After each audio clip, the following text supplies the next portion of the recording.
Amine Namaste Saraswate Deve Gauravani Pracharine Nirvisesa Sanyavadi Paschachate Satarine Jaya Sri Krishna Chaitanya Prabhu Nityananda Shri Advaita Gadadhar Srivasadi Gaura Bhakta Vrinda Hare Krishna Krishna Krishna Hare Hare Hare Rama Rama Rama Hare Hare. Canto 2, Chapter 3, Text number 10. Very celebrated verse. You may even know the verse. Om Namo Bhagavate Vasudevaya. Om Namo Bhagavate Vasudevaya.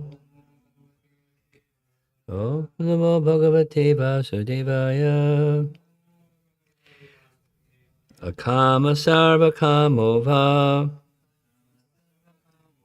Moksha Kama Udaradhi.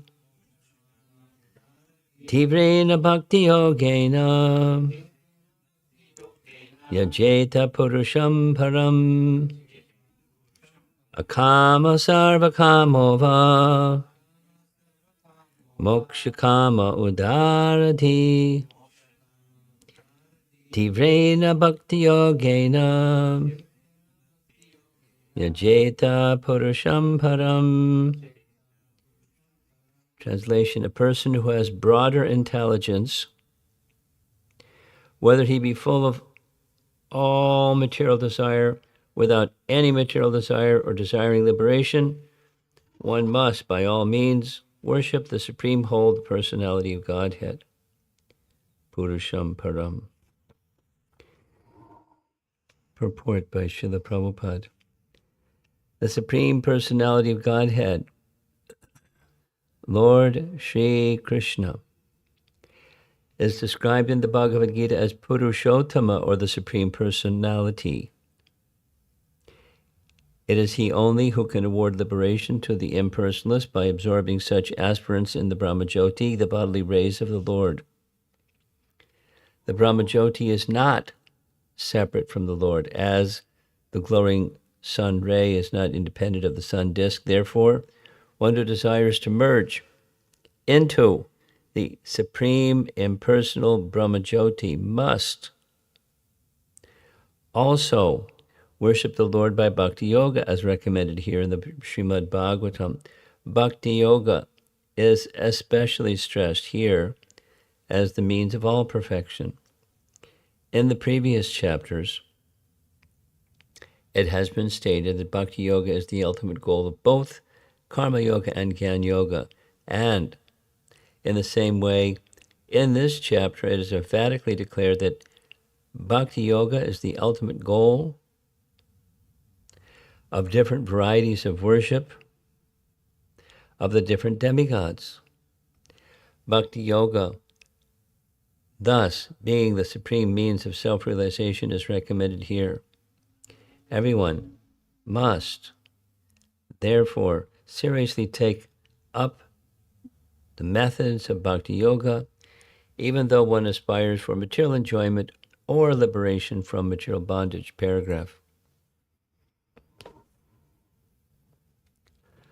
Akama is one who has no material desire. A living being, naturally being part and parcel of the Supreme Whole, Purusham Purnam, has his natural function to serve the Supreme Being, just as the parts and parcels of the body or the limbs of the body are naturally meant to serve the complete body. Desire less means, therefore, not to be inert like the stone, but to be conscious of one's actual position, and thus desire satisfaction only from the Supreme Lord. Srila Jiva Goswami has explained this desirelessness as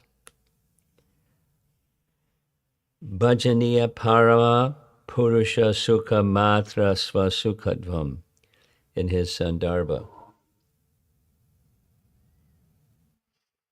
This means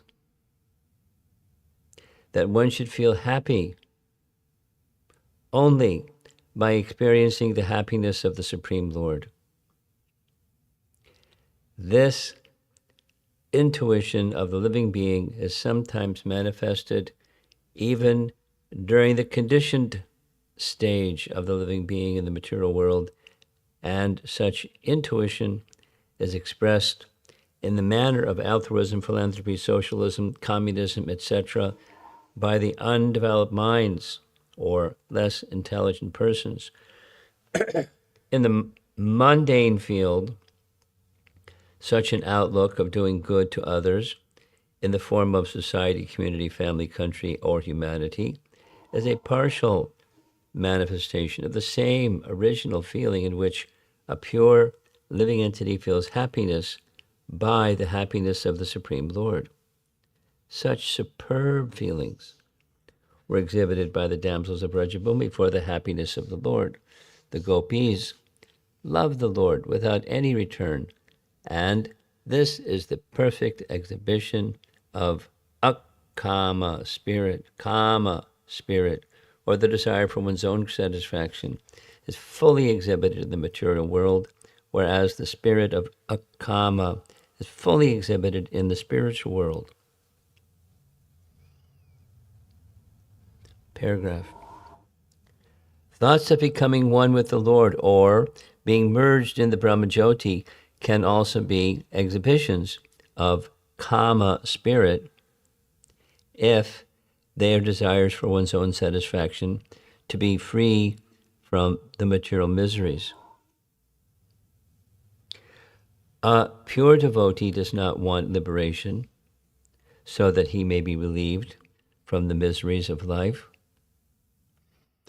Even without so-called liberation, a pure devotee is aspirant for the satisfaction of the Lord. Influenced by the kama spirit, Arjuna declined to fight in the Kurukshetra battlefield because he wanted to save his relatives for his own satisfaction. But being a pure devotee, he agreed to fight on the instruction of the Lord because he came to his senses and realized that satisfaction of the Lord at the cost of his own satisfaction was his primary duty. Thus, he became a kama. That is the perfect stage of a perfect living being. And final paragraph. Udara dhi means one who has a broader outlook. People with desires for material enjoyment worship small demigods, and such intelligence is condemned in Bhagavad Gita as Rittagyana, the intelligence of one who has lost his senses.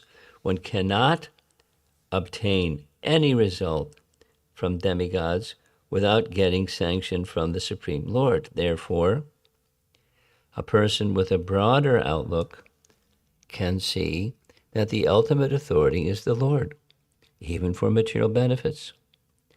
Under the circumstances, one with a broader outlook, even with the desire for material enjoyment or for liberation, should take to the worship of the Lord directly. And everyone, whether akama or sakkama or mokshakama, should worship the Lord with great expedience. This implies that bhakti yoga may be perfectly administered without any mixture of karma and jnana, as the unmixed sun ray is very forceful and is therefore called tivra. Similarly, unmixed bhakti yoga of hearing, chanting, etc. may be performed by one and all, regardless of inner motive. Interesting. The title of the chapter is Pure Devotional Service, and it sounds like, who needs pure devotional service? Just get on board with devotional service mixed with this and mixed with that, mixed with the other. no problem. Just devotional service. Sounds like.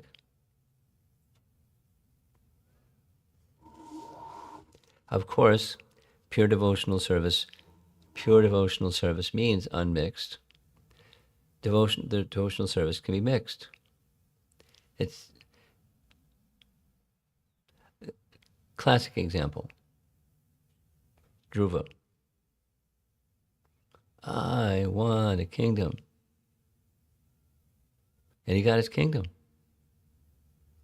Better than my father, better than my father's father, better than my father's father. Who was his father? Uttanapada. Who was Uttanapada's father? Swayambhuva Manu. Who was Swayambhuva Manu's father? Brahma. Who is Brahma's father? Supreme Lord. I want the kingdom of God. Better than my father's father's father. Dhruvaloka.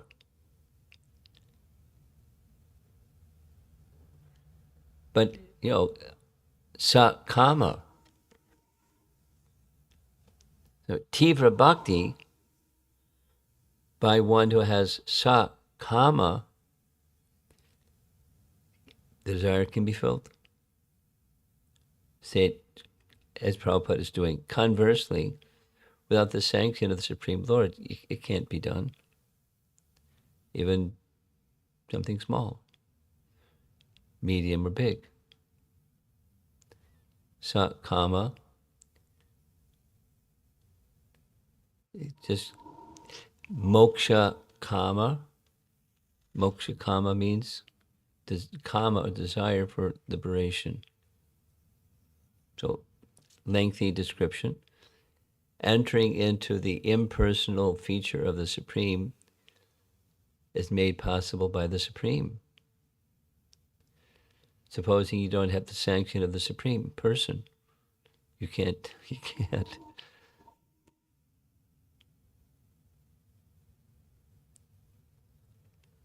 It's interesting, isn't it? I mean, you have to take up Bhakti Yoga and even to enter into the Brahmajyoti. That's what's being said explicitly. So again, reverse. Supposing you want to enter the Brahmajyoti and you're not interested in the Supreme Person. Sorry, Charlie, you can't enter. You can go up and up and up and up and up, but you can't enter without the sanction. What can happen? Is there such a thing as something that can happen without sanction? Well, at least from the Vaishnava perspective, sanction is required for anything.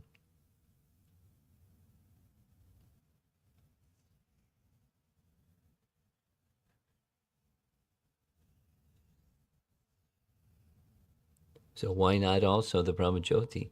So how does one get the sanction of the Supreme Lord to enter the Brahmajyoti? Well, one way of saying this is the prescriptions found within the Vedas are to be taken up, and then it becomes possible.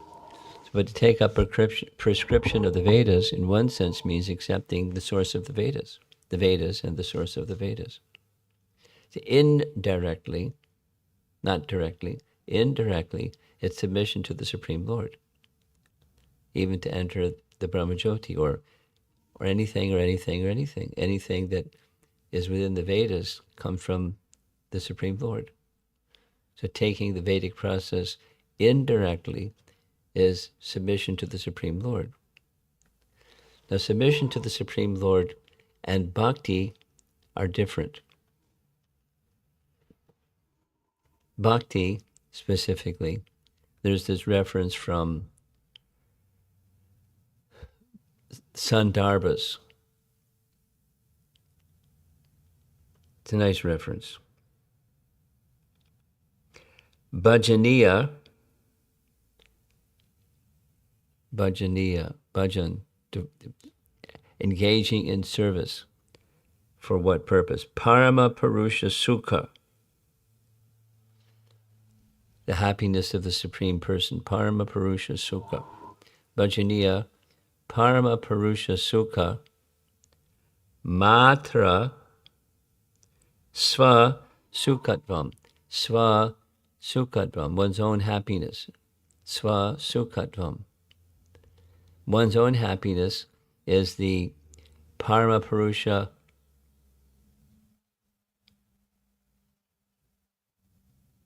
Sukha Matra Svasukhatvam. Nice definition. Desirelessness isn't become void or a stone or a lump or neutral. Why is it not that? Because by constitution, living entity has part and parcel. The Supreme has what the Supreme has. The drop of water has what the reservoir of water has, etc. The spark has qualities like the fire from which the spark has come. We, living entities, have qualities like the Supreme. So is desirelessness in the way that impersonalists have understood desirelessness possible? It's not possible. Not only difficult, it's not possible. So is there such a thing? Yes. What's that such a thing? Bhajaniya Parama Purusha Sukha Matra Svasukhatvam. One's own happiness is the happiness of the Supreme. Devotional service. That desirelessness is pure devotional service. Supposing one has desire, most people have desire, other than the happiness of the Supreme, then you have mix. This one, that one, the other one. The verse, the udara di, this phrase di means intelligence, and udara means broad. So it's 6 times in the purport. Udara di, broad outlook, broad vision, highly intelligent person, even if the mix, and the mix is material, negation of the material, and achieving liberation. Akama, sarvakama, mokshakama. So all 3 are desire. There's a nice verse. This is Bhagavatam, Canto 2, Chapter 3, text number 10. Chaitanya Charitamrita echoes the same message, saying,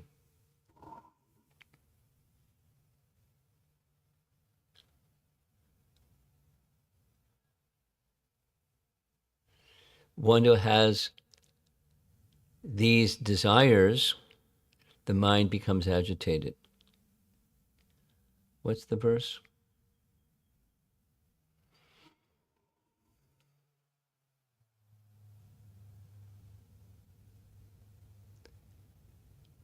I was remembering it just a moment ago and just went away.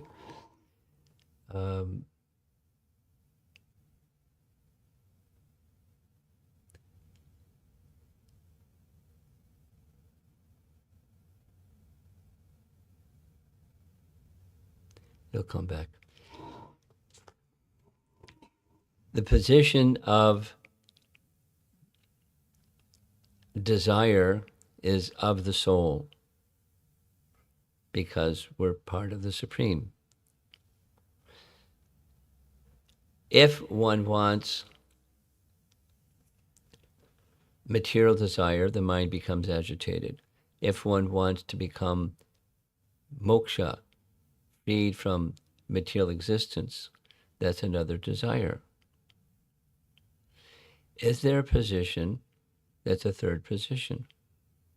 That is, not desiring to become freed from material circumstance, but still having a desire. And the desire is the pure devotional desire. So that's what the verse is saying. Akama, sarva kamo va, moksha kama udaradi, Tivrena Bhakti Yogena Yajeta Purusham Param. Yajeta. Yajeta, should worship. Yaja. Yajeta, should worship. Purusham Param.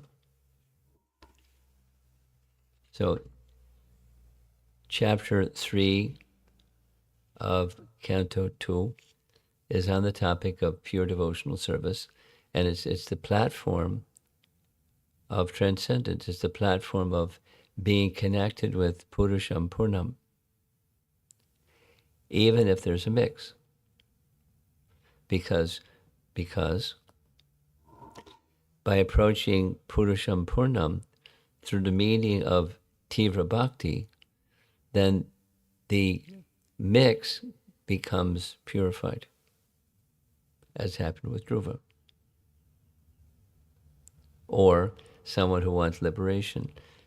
If the medium of devotional service is taken, then one becomes free from the desire for liberation. Or liberation is already included. Liberation is a subset of pure bhakti. One who becomes a pure devotee, liberation is already included, not being entangled in the implication of guna and karma, because guna and karma bind the living entity. So liberation, being freed from that, it's a subset. Subset means if you have $1 million, you have $10. You have $100. If you have $1 million, it's a subset. It's already included. One doesn't need to endeavor separately for any of these things. Supposing one wants any, so that the verse is saying, even if one wants these things, these three categories. Tivra Bhakti, please. And Tivra, so one more time, Tivra Bhakti has the power to carry one beyond the mix. Jnana Karma Anavratam. The mix of jnana and karma. Those who are on the path of jnana, they commonly have the desire of detachment and becoming one with the Supreme. Detachment from the temporary and become one with the Supreme. Jnana. So, but the benefit of karma and jnana is it's a subset. It's very nice. But it's available to those who have broad intelligence, or udaradi. So where do you find udaradi? What Kmart, Supermart, ShopRite, where do you go to get udaradi? It's not available in those places. It's available through, because it's part of the chapter, it's available through proper association and the sound vibration, hearing from proper sources. Supposing I'm not a very intelligent person, hear from the proper sources. In other words, it's not the fulfillment of udaradi isn't you become a vastly learned fellow. You may or may not. But the symptom of the most vastly learned fellow is one who takes full shelter of the personality of Godhead. That's the symptom. Not academic grasp.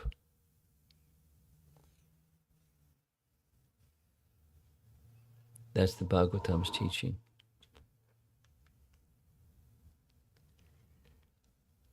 Because of Gaur Purnima, just this nice, all know the story. I'll just say it anyway. When Chaitanya Mahaprabhu was traveling in South India,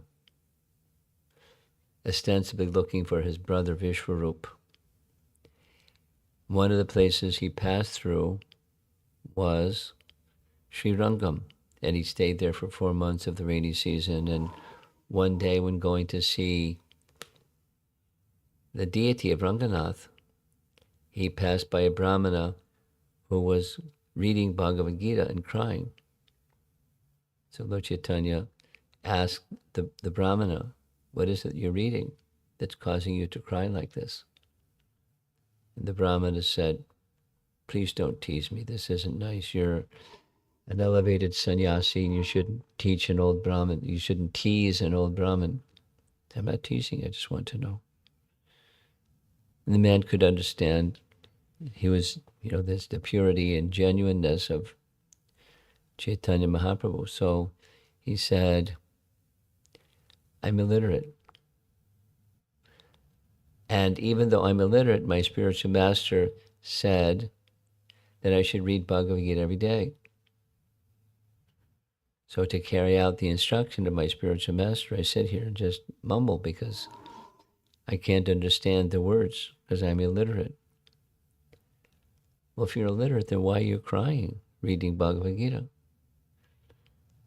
Although I can't read the words, when I see the picture of Krishna, chariot driver, Parthasarathi, driving Arjun's chariot, I understand that the love that Krishna has for his devotee, Arjuna. And based upon the love that he had for his devotee, Arjuna, I cry because of that love. And Mahaprabhu said, you are the true scholar. It's not academic. It's not literacy. There's no harm, but that's not the essence. There's literacy. It's nice. Literacy is nice. One can then make the message of Bhagavad Gita known widely through literacy, that's nice. Krishna is pleased. But that's not the essence. Literacy is not the essence. It's one more time. The phrase, it's a good one to remember. Desirelessness.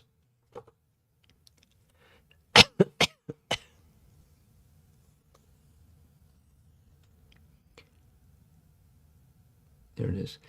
Bhajaniya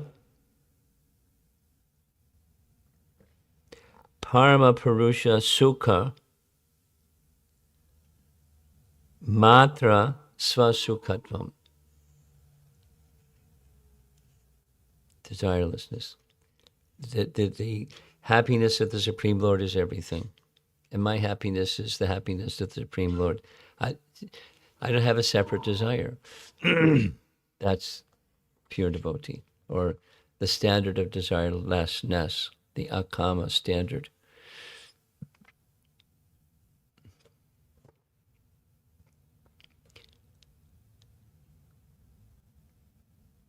Discussion?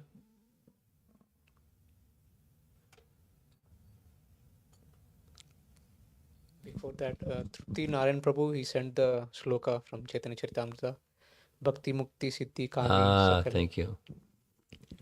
Thank you. Bhakti Mukti Siddhi Kami Sakale Ashanta. What's the other half? Find it. Anything? Hare Krishna Guru Maharaj, thank you for the wonderful class. I have a few questions. First question is, when the impersonalists merge into the Brahma Jyoti, do they lose their individuality? No. So they're just, as when Bhagavad Gita states that... Then what? Bhagavad Gita states that we are always there, and so... We always where? We're always where?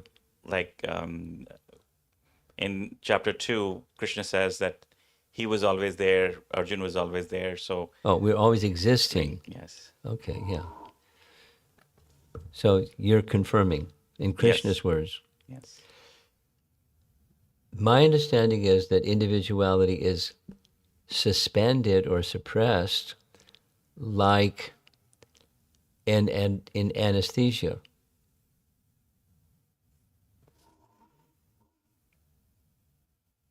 Individuality doesn't stop, it's just in abeyance. Next. Thank you, Maharaj. The other question I had was for a neophyte devotee like me,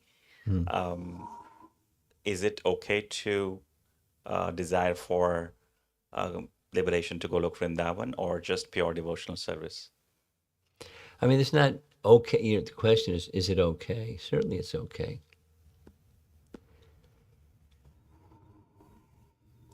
Like the slogan of Prabhupada's magazine is back to Godhead. So the desire to go back to Godhead is a nice desire. But what does that mean? Is it about me or is it about Krishna? That's back to Godhead it's not about me.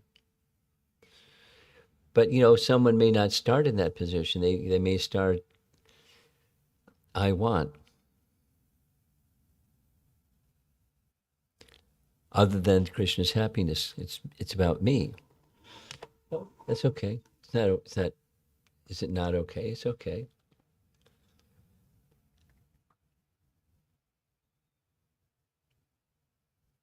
Anything else?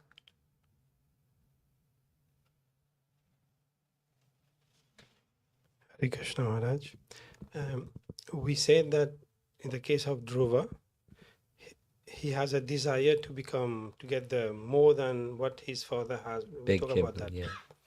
Now, it's all about Narad Munis that give him this association. But now, who sanctioned? Who sanctioned what? Who sanctions that Dhruv Maharaj go in that direction? Is it the Supreme Lord or is it Narad Muni's desire and then... No, not Narada Muni's desire. Narada Muni gave him an instruction, which Dhruva said, thanks, but it doesn't work for me. Give me an instruction to fulfill what I want. I want a kingdom. And it wasn't just wanted a kingdom, he wanted to get back. Retaliation. Revenge. So the desire didn't come from Narada Muni. Narada Muni gave him the means to help him achieve his desire, which was find Vishnu.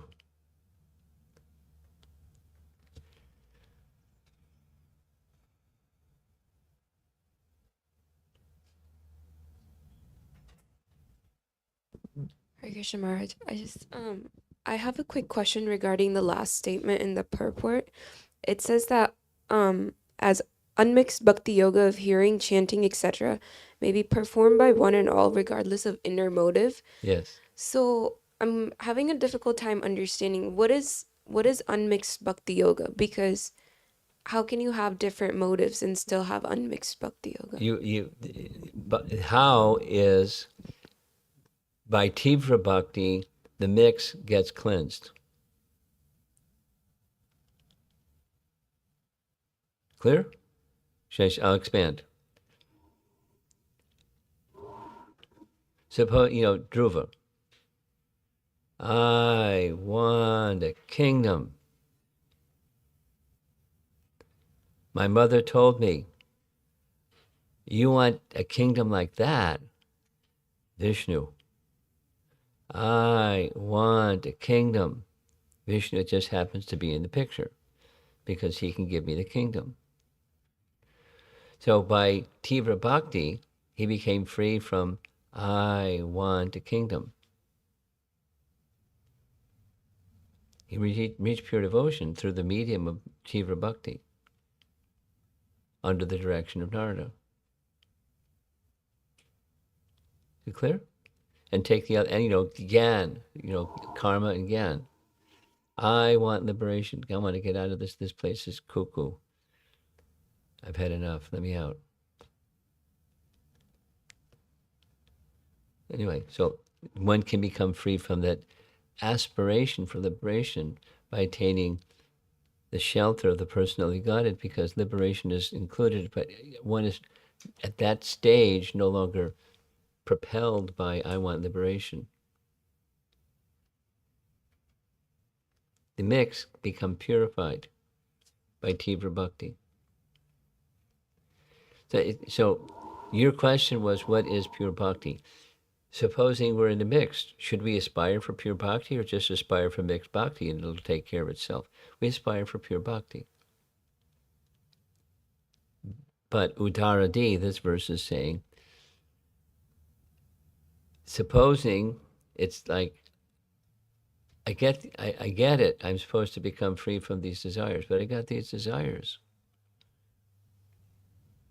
So what do I do? Connect your desire to Tivra Bhakti. With proper training under the guidance of the scripture and qualified teachers, etc., one can know that's not the essence. But what do you do when you know what the essence is, but you're not there yet? That's most of us, right? We know the essence, but we're not there yet.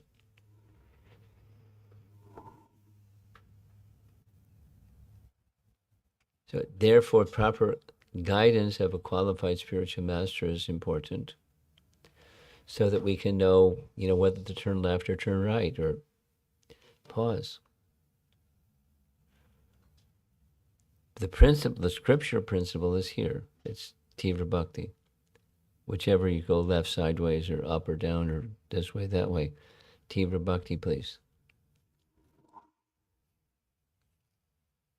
And then other, by further direction, it can be, your GPS can course correct you as you're getting closer to your destination.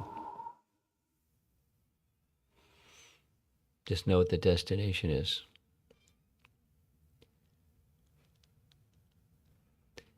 Anything else? There's something online? No? What? Is a verse for Maharaj. Krishna Bhakta Nishkama Atayeva Shanta Bhukti Mukti Siddhi Kami Sakali Ashanta. Yeah. Okay. Hare Krishna Guru Maharaj. Most of the time the question comes, what is Krishna's desire and Most what of the is- time, a person does what? No, the question comes in our mind that what is Krishna's desire, and if this is my desire or Krishna's desire, Mix. understanding is Just default. Mix. Not this or that. It's a mix.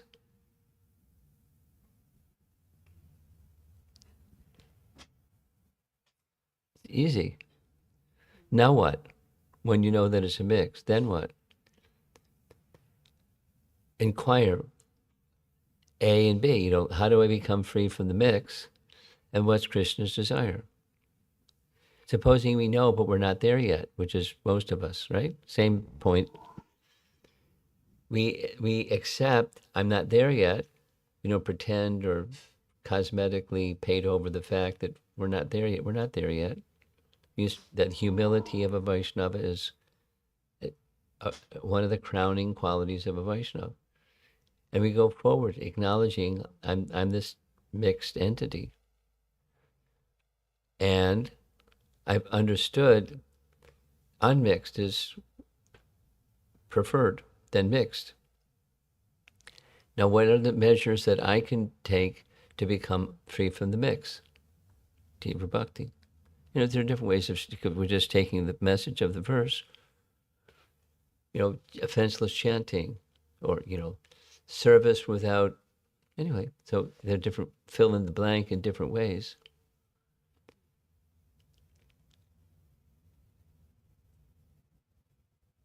And being ever mindful of one's shortcomings from that standard of unmixed.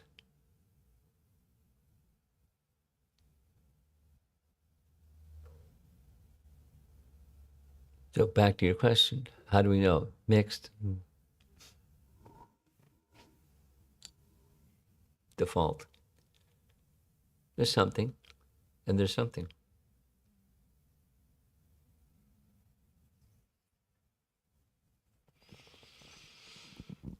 Okay, Srila Prabhupada.